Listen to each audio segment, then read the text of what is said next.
Elon మస్క్కు చెందిన space ఎక్స్కు మరో shock తగిలింది. సుదీర్ఘ అంతరిక్ష యాత్రల కోసం స్పేస్ ఎక్స్ రూపొందించిన స్టార్షిప్ మెగా రాకెట్ మళ్లీ ఫెయిల్ అయ్యింది. ప్రయోగం ప్రారంభమైన వెంటనే రాకెట్ నింగిలోకి విజయవంతంగా దూసుకెళ్లింది. కానీ అరగంట తర్వాత అది గాల్లోనే పేలిపోయింది. అయితే స్టార్షిప్ రాకెట్ వరుసగా మూడోసారి ఇలా పేలింది. డీఎంకే తరపున రాజ్యసభకు సినీ నటుడు కమల్ హాసన్ ఎంపికయ్యారు. కమల్ హాసన్ను తమ అభ్యర్థిగా డీఎంకే ప్రకటించింది. 2024 సాధారణ ఎన్నికల సందర్భంగా చేసుకున్న ఒప్పందం ప్రకారం కమల్ హాసన్ నేతృత్వంలోని మక్కల్ నీతి మయ్యం పార్టీకి డీఎంకే ఒక సీటు కేటాయించింది. దీని ప్రకారం కమల్ హాసన్ను తమ అభ్యర్థిగా రాజ్యసభకు డీఎంకే పంపించనుంది. కాళేశ్వరం ప్రాజెక్టులో మేడిగడ్డ బ్యారేజీ కుంగిపోయిన ఘటనపై జస్టిస్ పీసీ ఘోష్ కమిషన్ ఆధ్వర్యంలో జరుగుతున్న విచారణకు హాజరు కావాలని మాజీ సీఎం కేసీఆర్ నిర్ణయించుకున్నారు.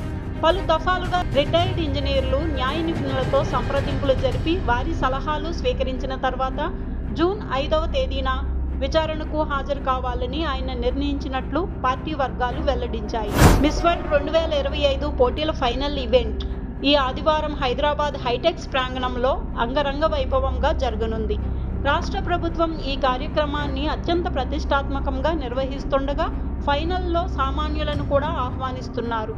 ఇందుకోసం ఆన్లైన్లో దరఖాస్తులు ఆహ్వానించగా దాదాపు 1000 మందికి అవకాశం కల్పించనున్నట్లు అధికారులు తెలిపారు. ఆంధ్రప్రదేశ్ రాష్ట్ర చరిత్రలో తనదైన ముద్ర వేసిన మాజీ ముఖ్యమంత్రి, విశ్వవిఖ్యాత నట సార్వభౌమ నందమూరి తారక రామారావు జయంతిని రాష్ట్ర వేడుకగా నిర్వహించాలని ప్రభుత్వం నిర్ణయించింది. ఇకపై ప్రతి సంవత్సరం మే 28న ఆయన జయంతిని అధికారికంగా నిర్వహించాలని పేర్కొంటూ ప్రభుత్వం ఉత్తర్వులు జారీ చేసింది. తల్లికి వందనం పథకంపై మహానాడు వేదికగా చంద్రబాబు కీలక ప్రకటన చేశారు. ఈ నెల లేదా వచ్చే నెలలో తల్లికి వందనం పథకాన్ని ప్రారంభిస్తామని ప్రకటించారు. అలాగే ఒక తల్లికి ఎంతమంది పిల్లలు ఉంటే అంతమందికి ఒక్కొక్కరికి 15,000 అందజేస్తామని స్పష్టం చేశారు. ఎన్టీఆర్ 102వ జయంతి సందర్భంగా హైదరాబాద్ ఎన్టీఆర్ ఘాట్ వద్ద జూనియర్ ఎన్టీఆర్ కళ్యాణ్ రామ్ నివాళి అర్పించారు. సమాధి వద్ద పుష్పగుచ్చాలు ఉంచి ఆయన్ను స్మరించుకున్నారు. ఈ సందర్భంగా ఈ దరిద్రిని, ఈ గుండెను మరొక్కసారి తాకిపో తాత అంటూ జూనియర్ ఎన్టీఆర్ ట్వీట్ చేశారు. సదా మీ ప్రేమకు బానిసనంటూ భావోద్వేగంతో కూడిన పోస్ట్ చేశారు. ఎన్టీఆర్ జయంతి సందర్భంగా ఆయనకు ప్రధాని మోదీ నివాళులు అర్పించారు. నటుడిగా, నాయకుడిగా ఎన్టీఆర్ చిరస్థాయిగా నిలిచిపోతారని ప్రధాని తెలిపారు. సినీ రంగంలో ఎన్టీఆర్ విశిష్ట నటుడని, పేదలు, అణగారిన వర్గాల సాధికారతకు కృషి చేసిన గొప్ప దార్శనికుడని కొనియాడారు. ఎన్టీఆర్ నుంచి ఎంతో ప్రేరణ పొందామని చెప్పారు. ఎన్టీఆర్ ఆశయాల సాధనకు ఆంధ్రప్రదేశ్లోని కూటమి ప్రభుత్వం కృషి చేస్తోందని ప్రధాని మోదీ తెలిపారు. కమల్ హాసన్ వివాదంలో చిక్కుకున్నారు. తన అప్కమింగ్ మూవీ థగ్ లైఫ్ గురించి మాట్లాడుతూ కన్నడ భాష తమిళం నుంచే పుట్టిందని కామెంట్ చేశారు. దీంతో కమల్ వ్యాఖ్యలపై కన్నడిగులు తీవ్ర అభ్యంతరం వ్యక్తం చేస్తున్నారు. కమల్ తీరు సంస్కారహీనమైనదిగా ఆ రాష్ట్ర బీజేపీ నాయకుడు మండిపడుతున్నారు. కన్నడను అవమానించడం ఆయన అహంకారానికి పరాకాష్ట అని ఆగ్రహం వ్యక్తం చేస్తున్నారు.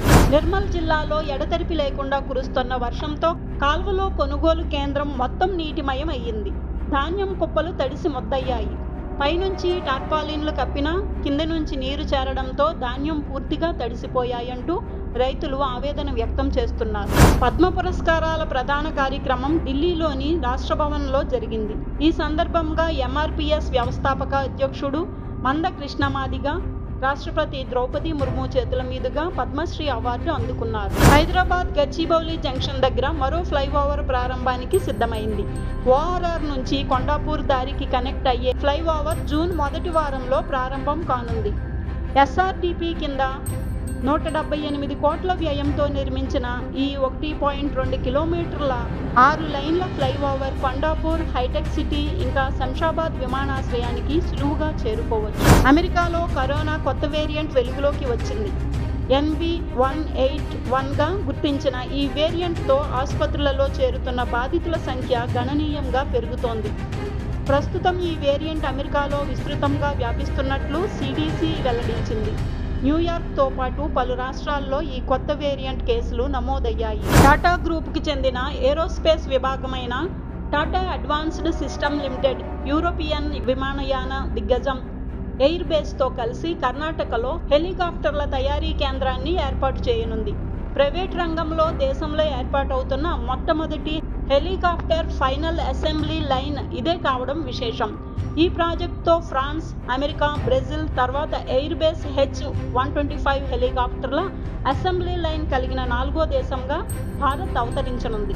ఐపీఎల్లో team India star batter Virat Kohli చరిత్రను సృష్టించాడు.